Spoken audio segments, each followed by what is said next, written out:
नाम है आपका? अवध बिहारी मिश्रा।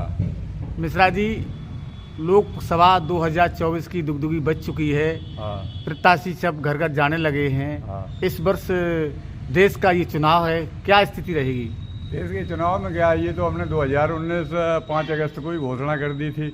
अब की बार 400 पार ये हमने नारा दे दिया था, लेकिन हमारी कुछ इच्छाएं थी, जीतेगी तो भाजपा ही। हमारी इच्छाएं थी कि 400 का जो बहुमत है इस हिसाब से इन्हें मिलना चाहिए कि कुछ सुधार होना चाहिए। वो सुधार हमारे ये थे कि जो हमारे राजनेता होते हैं उनको जेल में नहीं डाला जाए, अगर उनको ज़्यादा बड़े अपराधी हैं तो उनके खाली चुनाव लड़ने पर रोक लगा दिया जाए और उनको जमानतें दी जाएं। और साधारण तरीके से ऐसा नहीं होना चाहिए, चाहे किसी भी पार्टी का नेता हो उसको जो है बुरी तरह जेल में घसीट के नहीं डालना चाहिए, जैसे पाकिस्तान वगैरह में होता है जहाँ 76 साल के बूढ़े को भी पुलिस मारपीट करती है प्रधानमंत्री। ऐसा हाल अपने देश में हो गया है, ये हमें बड़ा ख़राब लगता है। और इसी बात के लिए हमने ईश्वर से प्रार्थना की है कि 400 पार का है और ऐसा कानून बने। 400 पार ही क्यों? 400 पार इसलिए है कि 400 पार होगा तो ऐसा कानून पास हो सकता है, वरना तो विपक्ष और ये सब ऊधम मचाते हैं। तो इसलिए हमें उम्मीद थी कि ये सरकार ऐसा करेगी। क्यों क्यों क्यों जिताएगी मोदी को जनता? नहीं, मोदी को जनता इसलिए जिताएगी कि वो देश के लिए काम कर रहे हैं।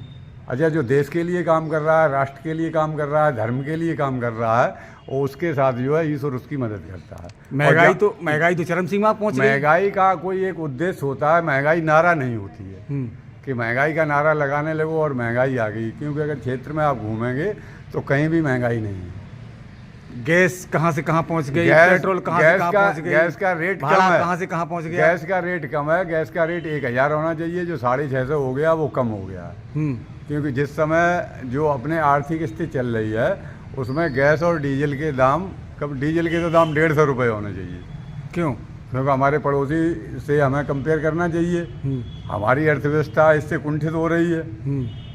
अब जैसे मान लीजिए कुछ किसानों के ऋण माफ़ होने के लिए रह गए तो 10 रुपये लीटर बढ़ा दिया जाए, किसानों के ऋण माफ़ हो जाए, और उसके बाद जो है फिर 10 रुपये को घटा दिए जाए। जनता तो त्रात्रा कर रही महंगाई से। जनता त्रात्रा कर ही नहीं रही है। आलू बिक रहा है 700 रुपये पैकेट, किसान मजा कर रहा है। किसान जो उस पर बकायेदारी थी वो धड़ाधड़ चुका रहा है। एक बीघे में 40-40 हज़ार का आलू हो रहा। मैं भी किसान हूँ, हमारे पास ही 4-5 लाख का आलू हुआ 2-3 साल। और ये चीज़ जो है, महंगाई मुद्दा हो सकती है विपक्ष के लिए, लेकिन समाज में महंगाई मुद्दा नहीं है, इसीलिए ये डिफीट विपक्ष खा रहा है। विपक्ष असल में जो चीज़ें हैं कि जैसे योगी सरकार जब आई थी तो एक नारा बुलंद किया था कि हम निर्दोषों को छोड़ देंगे। अब निर्दोष किसी को नहीं छोड़ा गया। अच्छा, निर्दोष को छोड़ा नहीं गया है तो फिर आपके आने से क्या फ़ायदा है? जबकि योगी का भाषण जब पहली बार सरकार आई थी, हर भाषण में देख लो कि निर्दोष की जांच करेंगे, छोड़ेंगे, और किसी भी निर्दोष को छोड़ा हो। और यहाँ 90% above from chargesheet present by police in judicial court the matter of heinous and high blood problem and bed condition in my district and state.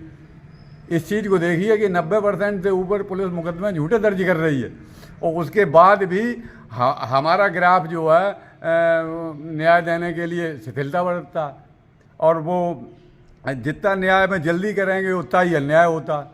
पहले की प्रक्रिया थी वो लागू की जाए और लोगों को न्याय मिले, लोगों का जो न्याय की कारोबारी है इसको समाप्त किया जाए। बीजेपी सुरक्षा के नाम पे तो बीजेपी नहीं, सुरक्षा के नाम पे बेहतर है। अब कहीं बम ब्लास्ट नहीं होता है, दंगे नहीं होते हैं, कुछ भी नहीं होता है। हर समाज धर्म को सुरक्षा मिल रही है, ऐसा नहीं है। हम बीजेपी के सपोर्टर हैं और हम कभी भी हैं और भविष्यवक्ता भी हैं। हम सब कुछ जानते हैं। आगे की भविष्यवाणी क्या है? आगे की भविष्यवाणी बता दिया, 400 से 405 सीटें आएंगी। और हमारी कविता में लिखा हुआ है, जो मोदी कह रहे अब की बार 400 पार, हमारी कविता की ये लाइन है। सपा की स्थिति क्या रहेगी यूपी? सपा की स्थिति तो अब हम क्या बताएं, पहले तो उनका उद्देश्य ही नहीं पता लगता है। भाई किसी से संघर्ष कर, अब स्थिति के लिए वोट उनका पड़ेगा, लेकिन वोट मजबूरी का पड़ेगा उनके लिए। कितनी सीटें मिलेंगी उनको? उनका हमारा अंदाज है कि 5 सीटें तो नहीं मिलनी चाहिए, कम मिलेंगी। अच्छा, कांग्रेस को? कांग्रेस का प्रियंका गांधी जीत जाएगी, वो हम पहले ये कविता लिख चुके हैं और हमारी कविता सच बोल। राहुल गांधी? राहुल गांधी भी जीत जाएंगे। और अन्य पार्टियों में क्या रहेगा? अन्य पार्टियों का तो हमें कुछ दिखाई नहीं देता। कोई नहीं दिखाई देता। हाँ, बसपा की एक सीट निकल जाएगी। अच्छा, मैनपुरी में क्या रहेगा? मैनपुरी में देखो क्रिटिकल पोजीशन होती है। वैसे तो यहाँ सपा जीत रही है, लेकिन यहाँ एक इतना बड़ा मुद्दा हावी है कि सपा हार भी सकती है। अब वो मुद्दा जो है बीजेपी ढूंढ नहीं पाएगी, और हम भाई भविष्य वेता आदमी है, इसलिए किसी को बताने जाएंगे नहीं। अगर वो मुद्दा पकड़ लें तो सपा यहाँ से हार जाएगी। इनको प्रचार करने के लिए यादव कार्यकर्ता नहीं मिलेगा, ऐसा मतलब एक मुद्दा है।